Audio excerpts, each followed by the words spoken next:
Olá, caros ouvintes, novamente ao podcast da Emergência. Hoje, nosso assunto é AVC, acidente cerebrovascular, em especial o AVC isquêmico. E, para compartilhar seu conhecimento conosco hoje, temos a convidada a doutora Natália. Tudo bem, Natália? Oi, Adriel, tudo bem?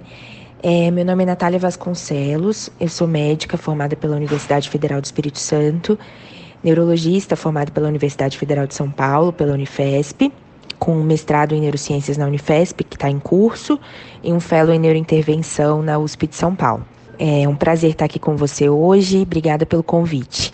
Bem, como de costume, vamos falar um pouco de história. Falar da história do AVC requer entender como a função do cérebro era entendida. Veja, os egípcios antigos acreditavam que o cérebro era um órgão inútil e que nós pensávamos com o coração. Afinal de contas, para eles fazia sentido.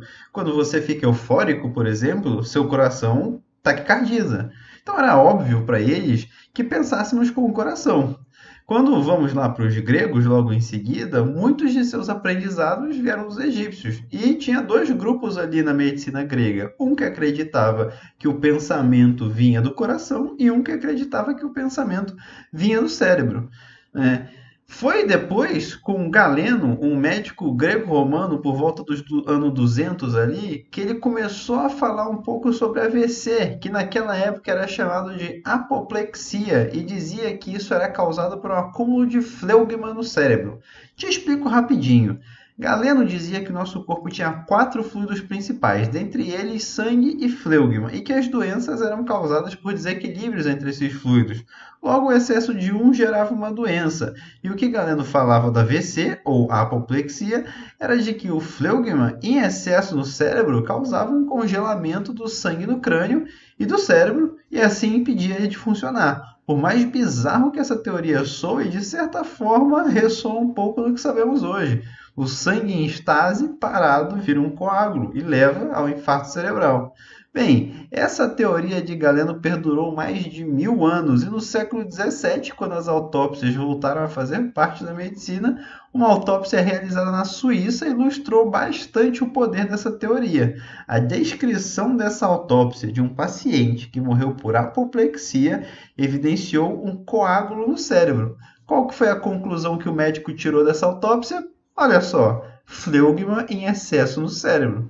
Nosso pensamento médico foi mudando bem lentamente, até que na década de 1810, dois médicos franceses deram um pontapé inicial para pensarmos em AVCH e AVC isquêmico. Um deles falou que a apoplexia seria então causada pela ruptura de vasos sanguíneos no cérebro, dando início do pensamento sobre as hemorragias cerebrais. O outro falou que a apoplexia poderia ser causada por um amolecimento do tecido cerebral, que com o entendimento de hoje podemos dizer que ele estava falando da isquemia cerebral.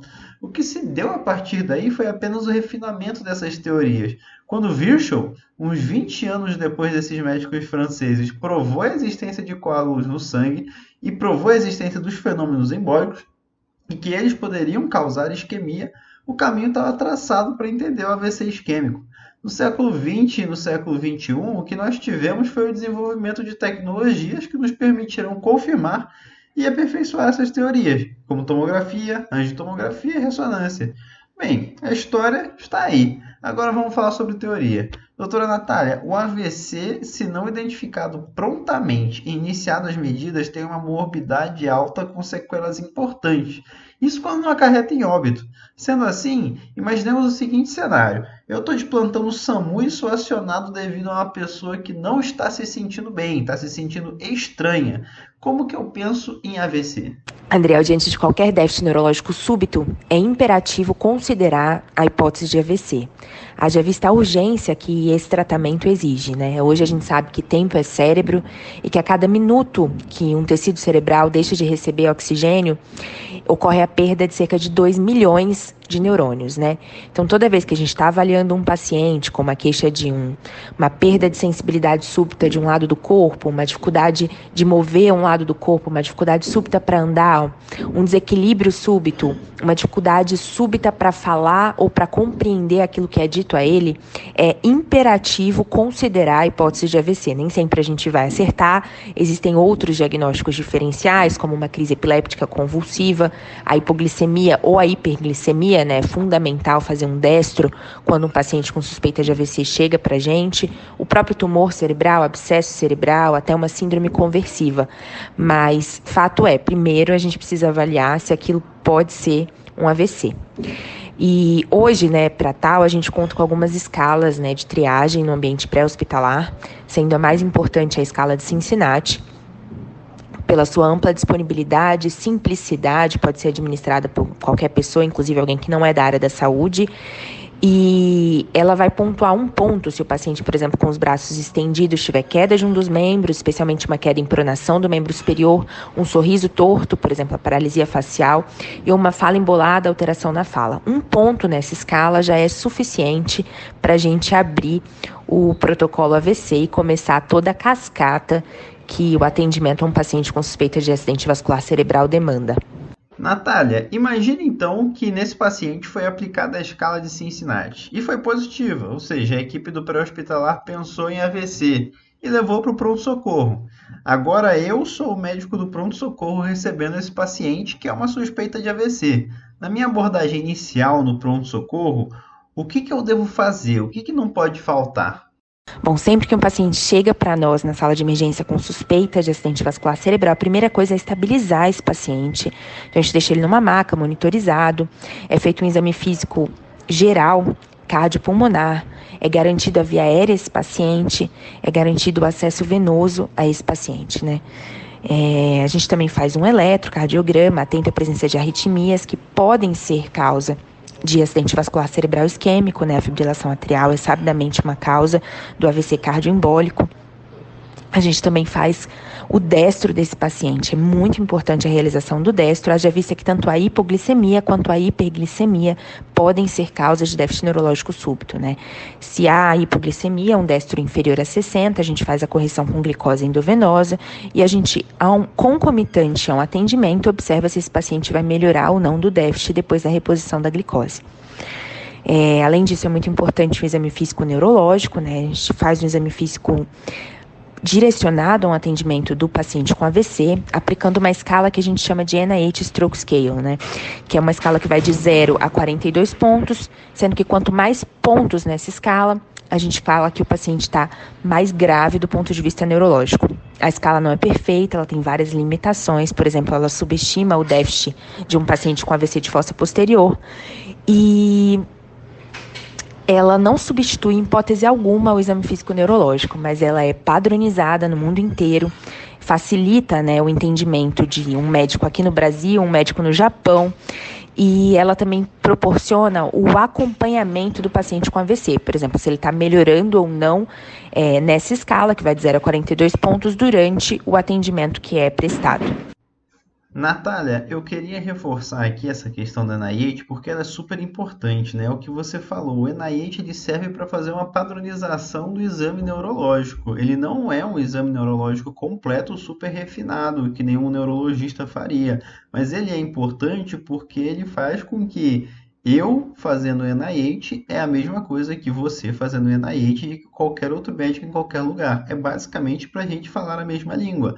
E também serve como uma forma de comparação, né? Como ele vai ser sempre o mesmo exame realizado da mesma forma, eu tenho um paciente que tinha um NIH X, evoluindo ele ao longo do tempo, eu posso ver o NIH está diminuindo, o paciente está melhorando, o NIH está aumentando, o paciente está piorando.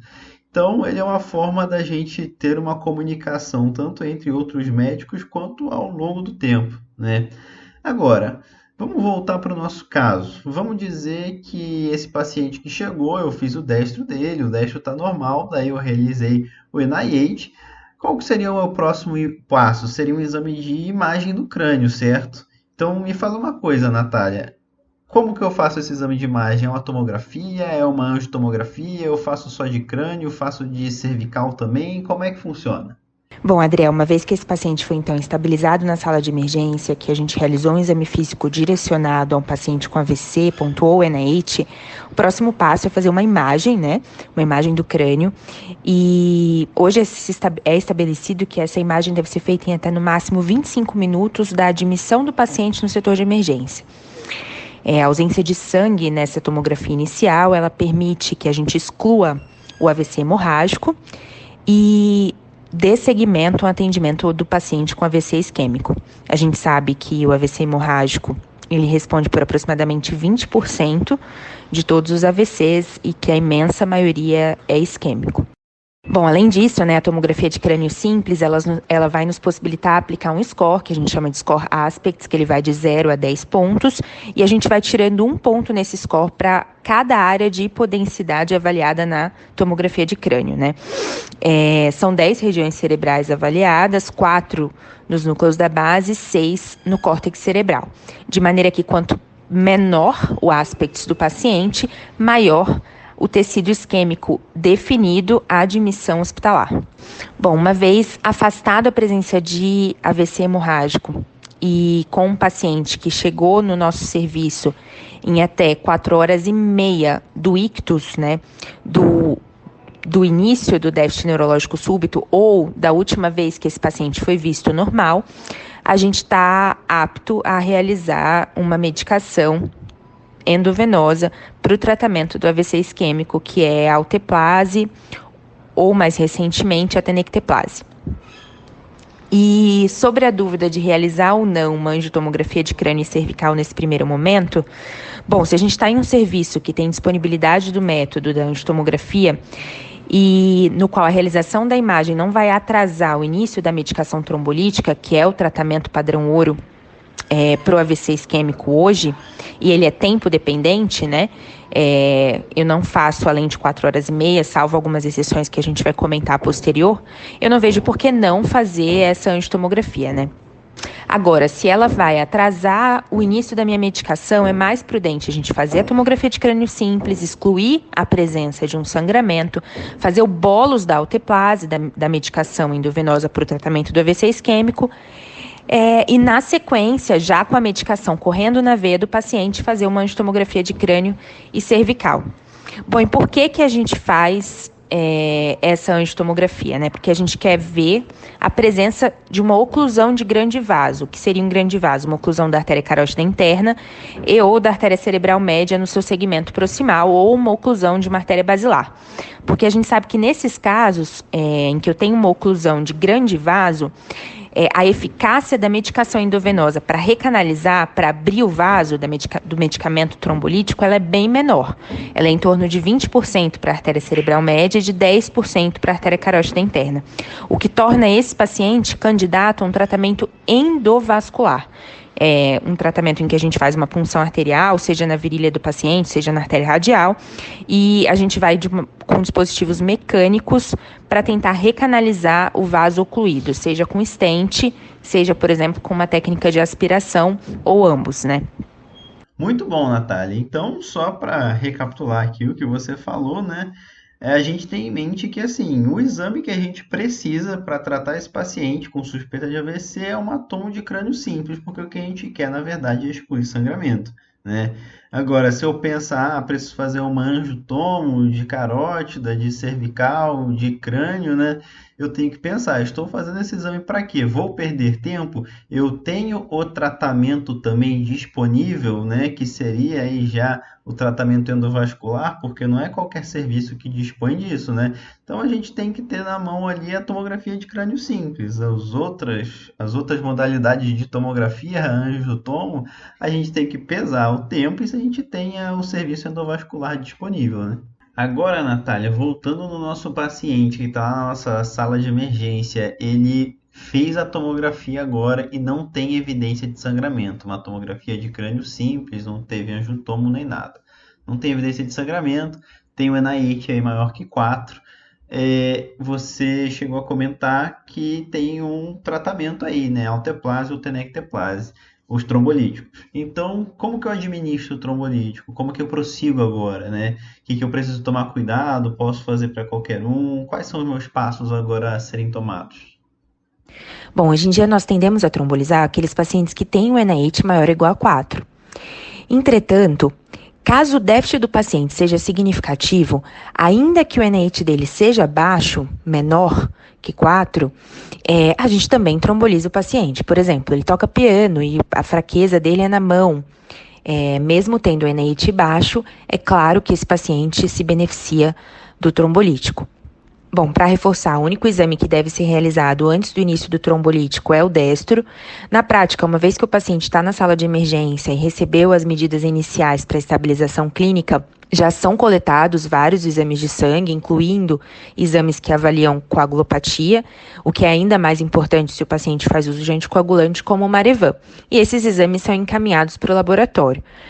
Bom, mas o que tem que ficar é que o resultado desses exames, eles não devem atrasar o início do trombolítico, né? E em alguns hospitais a gente tem disponível o Coagulocheck, né, que verifica o INR do paciente na hora, e isso é interessante, principalmente nos doentes que fazem uso de medicamento anticoagulante.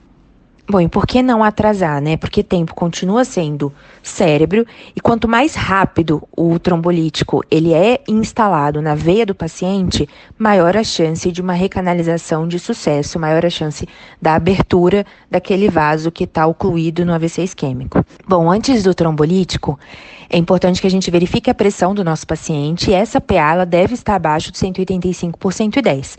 Isso porque a gente sabe que os trombolíticos eles são associados a um risco aumentado de sangramento intracraniano, cerca de 6% de chance de sangramento intracraniano, e quando a pressão está acima desses valores, o risco ele é ainda maior. Bom, quando a gente encontra, então, um paciente que é candidato a trombólise e tem uma pressão acima de 185 por 110, o que a gente faz é instalar drogas endovenosas que objetivem reduzir a pressão arterial. A mais disponível no nosso meio é o nitroprussiato de sódio. Existem outras, como o labetalol, mas que não são tão amplamente disponíveis, né? E, claramente, né, também objetivando reduzir o risco de sangramento intracraniano, a gente vai monitorar a pressão arterial desse paciente de maneira rigorosa nas primeiras 24 horas após a infusão do trombolítico, objetivando uma PA abaixo de 180 por 105 milímetros de Hg.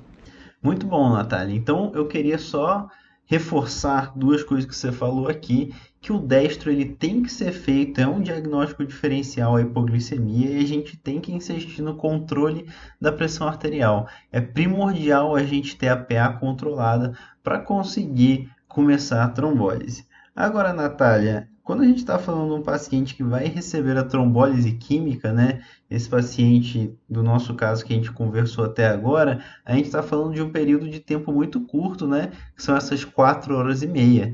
Por isso que eu cheguei a comentar da angiotomografia e a gente falou um pouquinho aqui da trombectomia, né?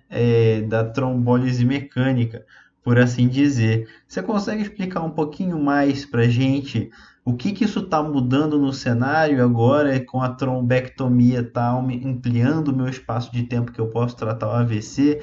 Como que está esse cenário aí que está se transformando agora no AVC?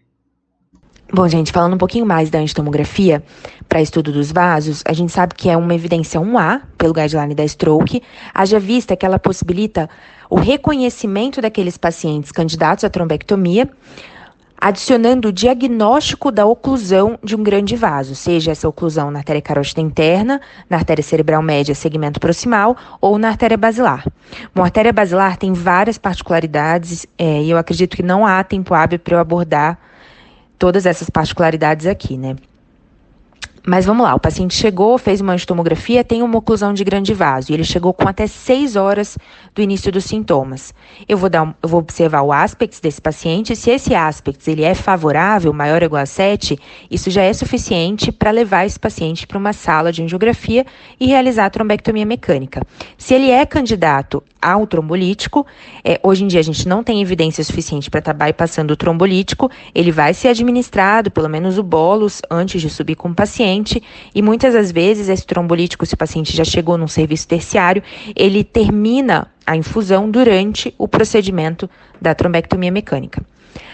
Agora, se esse paciente chegou entre 6 e 24 horas, a gente parte para um outro protocolo, né, com imagens avançadas, como a angiotomoperfusão e a ressonância magnética com sequência de fusão e flare, respeitando critérios de imagem e critérios clínicos que foram utilizados em estudos recentes, como o DEFIUS 3 e o DAO, que validaram a trombectomia mecânica além das 6 horas iniciais, em até 24 horas. O que esses estudos prévios a esses, viram, né? Eles viram que alguns pacientes, por terem um perfil de circulação colateral mais favorável, eles conseguem evitar a progressão rápida da área isquêmica, né? Então, a gente sabe que existe um core isquêmico e existe uma área ao redor desse core isquêmico que é chamado penumbra. A depender do perfil de circulação colateral do paciente, essa penumbra, ela vira uma área isquêmica definida, ou ela ainda é um tecido viável, um tecido possível de ser salvo por meio da trombectomia mecânica, da recanalização, da abertura do vaso que está ocluído. Mas é claro, né, não é porque agora a gente sabe que alguns pacientes, por terem um perfil bom de colateral, podem realizar a trombectomia mecânica além das 6 horas, que a gente não vai entender que tempo é cérebro e que quanto mais tempo se passa, menos pacientes se beneficiam da terapia que recanaliza, né? Menos pacientes são candidatos à trombectomia mecânica. Então, tempo é cérebro e uma agilidade em toda a cadeia de atendimento a um paciente do AVC, desde a procura pelo serviço de emergência, a infusão do trombolítico, a realização, né, da tomografia, da angiotomografia, tudo isso deve ser rápido para que mais pacientes se beneficiem do tratamento e menos pacientes fiquem com sequelas definitivas em decorrência dessa doença. Perfeito, Natália. Agora eu tenho uma pergunta para te fazer. Vamos dizer que eu tô lá, vamos voltar para aquele meu primeiro paciente que eu decidi agora trombolizar, né? Tem uma tomografia de crânio que não tem sangramento, tá aí com déficit a menos de 4 horas e meia, tá tudo controlado, pressão, destro, vamos lá, vamos trombolizar. Que mais que eu posso fazer para o meu paciente, oferecer de cuidado? O que eu preciso fazer durante a trombólise e que eu posso pensar já para além, já para os próximos passos depois da trombólise para esse paciente? Eu consigo, por exemplo, pensar na causa desse AVC?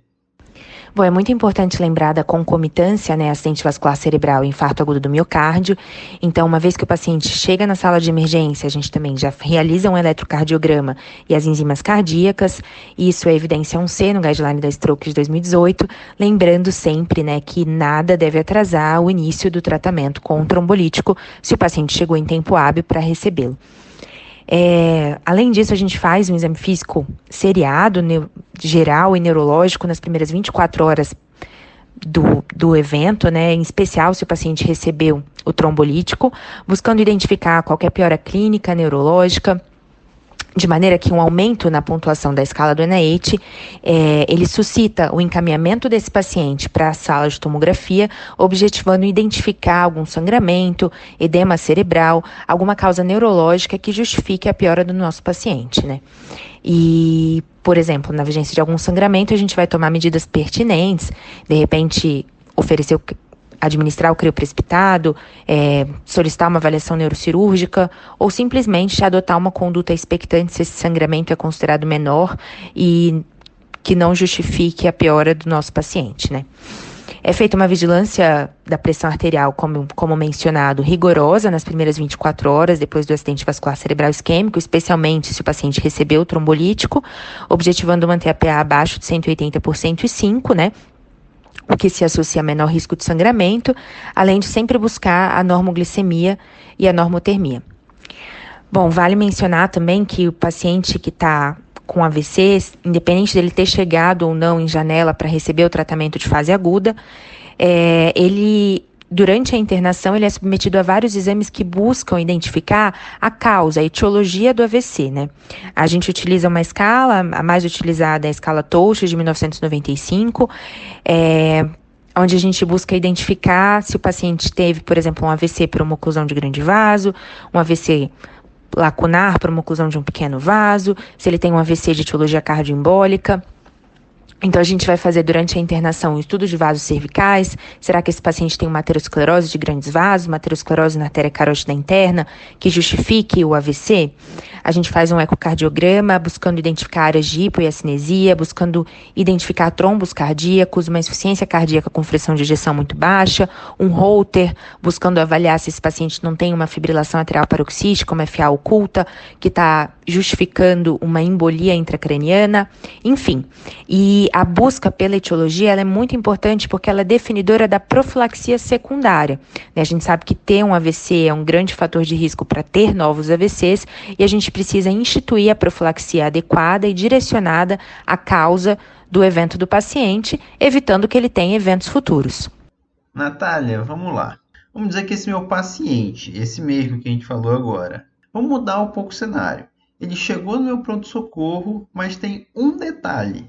Ele acordou com os sintomas. E agora? O que acontece?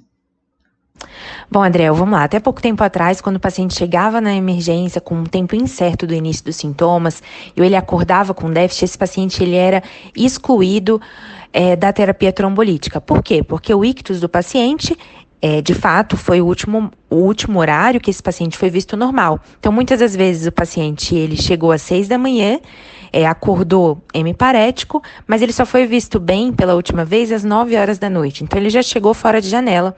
E muitos pacientes eram excluídos, mas sendo que eles poderiam sim, às vezes, ter tido um evento dormindo às 5 horas da manhã ou minutos antes de acordar. Né? A gente sabe que existe uma descarga adrenérgica no despertar e isso se associa sim, a gente sabe que existe uma maior incidência de eventos cérebro e cardiovasculares no momento do despertar.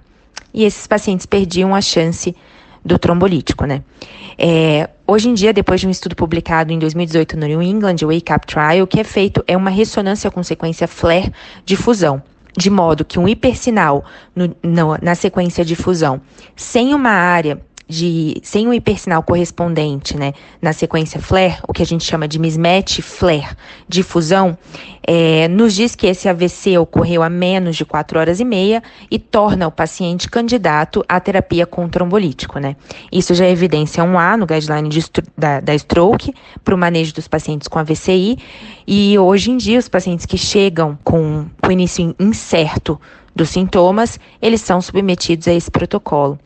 Isso representou um grande ganho no tratamento dos pacientes com acidente vascular cerebral isquêmico. Muito bom isso, né, Natália? Você pensar que com a evolução da nossa medicina a gente está conseguindo fornecer novos tratamentos, ou até tratamentos que já existiam para novos tipos de pacientes, né? Especialmente nesse caso aí que a gente tinha um grande grupo de pessoas, que eram as pessoas do Wake Up Stroke, né, que acordavam com AVC, que não podiam ser submetidas a tratamento nenhum, tratamento trombolítico, né, no caso, e agora elas têm uma chance, né? E para continuar falando, então, de coisa boa, eu tenho uma pergunta que eu queria a sua humilde opinião como neurologista, né? Porque a trombectomia, ela está se mostrando como uma terapêutica quase que milagrosa, ela aumenta a nossa janela terapêutica do AVC de 4 horas e meia para pelo menos 24 horas aí, com resultados excelentes. Porém, ainda é algo extremamente raro no SUS, né? Então, na sua opinião, qual que é o futuro do tratamento no SUS aí, vendo a trombectomia avançar? Bom, André, é inegável o benefício da trombectomia, né? Mesmo com a janela estendida, ou seja, entre 6 e 24 horas, a gente tem um número necessário para tratar um NNT muito similar a um da sepse, que é de 3. É fantástico esse número. E aqui no Brasil, né, mais recentemente, foi conduzido por vários pesquisadores brasileiros em diversas capitais do país, um estudo publicado no New England, né, o Resilient, que demonstrou o benefício da trombectomia aqui, mesmo com todas as dificuldades inerentes ao nosso sistema. Os nossos resultados não foram em nada diferentes dos resultados alcançados em países desenvolvidos, como nos Estados Unidos, no Reino Unido. Também é muito debatido, né, o alto custo advindo do tratamento, né? Mas a gente tem que pesar, quando a gente vai falar em custo-benefício aqui, que a gente está dando a possibilidade, né, para um paciente que iria ficar com uma morbidade, com sequelas irreversíveis, de retornar a um trabalho, e não é raro isso acontecer quando o paciente chega em tempo hábil para o procedimento. E o benefício humano, né, ele é completamente fora de cogitação, ele é muito alto. É claro que a gente ainda vive no Brasil uma carência de serviços especializados, até mesmo no atendimento inicial a um paciente com AVC, até mesmo serviços aptos a realizarem o trombolítico, né? E ainda é um pouco complicado a gente falar em integração dos serviços primários, secundários, com os serviços terciários e quaternários que tenham o neurointervencionista disponível para o procedimento. Mas eu acredito que sim, as próprias, né, nós, né, da neurointervenção, a sociedade está muito organizada na formação, empenhada na formação de novos profissionais, e acredito que em breve também o serviço de saúde vai se organizar para poder prestar todo o atendimento a um paciente com AVC, com toda a especialização, com todo o sequenciamento de cuidado que esse paciente demanda. Eu acho que a mensagem é essa, eu acredito muito no procedimento e, apesar de não achar que vai ser fácil, estou à disposição se alguém tiver qualquer dúvida, estou à disposição também para estar disponibilizando os artigos que foram aqui citados. Muito obrigada pela oportunidade de falar um pouquinho sobre esse tema que eu gosto tanto. Um beijo e até mais. Bem, Natália, eu é que agradeço, foi um prazer, foi uma verdadeira aula. Eu queria só deixar aí como mensagem final para quem está ouvindo aí, se acabar se deparando com um paciente com AVC, lembrar, primeiro, manter a calma e seguir os passos, não esquecer de fazer o destro, lembrar que o que importa aqui é você fazer o NIH bem feito, então treine o NIH, lembre de pedir sua tomo e que tempo é cérebro, né? A gente tem que se preocupar com isso. De novo, foi um prazer, foi enriquecedor e até o próximo episódio. Um abraço a todos.